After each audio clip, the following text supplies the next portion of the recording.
अस्सलामुअलैकुम। उम्मीद है आप सब लोग ठीक होंगे। अल्हम्दुलिल्लाह मैं भी ठीक। तो काफ़ी लोगों के कमेंट आ रहे थे कि आप कतर में किस जगह रहते हैं और कहाँ पर रहते हैं। तो मैं आज आपको दिखाता हूँ एरिया। मैं इधर अबू नकला में रहता हूँ, ठीक है। अबू नकला में ये आप रात का वक्त अबू नकला का देख लें। वो मेन हाईवे रोड है, ठीक है, ये वाला इधर से जाता है। बाकी ये देख लें अबू नकला के रात के नज़ारे।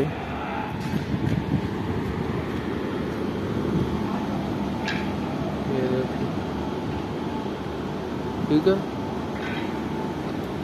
काफ़ी अच्छा माहौल है, खूबसूरत है। रूम शूम A1 है। इधर के भी नज़ारे हैं काफ़ी।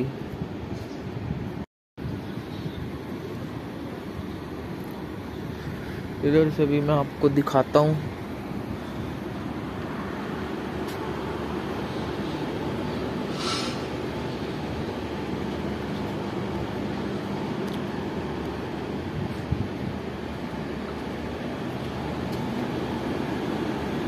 ये देखो,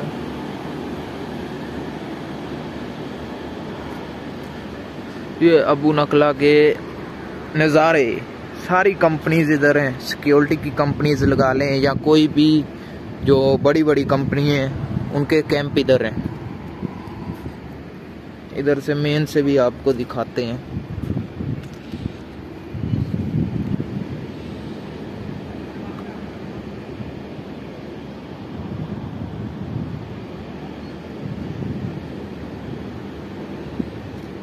बाकी काफ़ी अच्छा माहौल है। हवा चल रही है, ठंडी ठंडी हवाएं चल रही हैं। बाकी और इन्फॉर्मेशन वीडियोस बनाते रहते हैं। आपको कैसी इन्फॉर्मेशन चाहिए आप हमें कमेंट करें, हम आपको इन्फॉर्मेशन देंगे।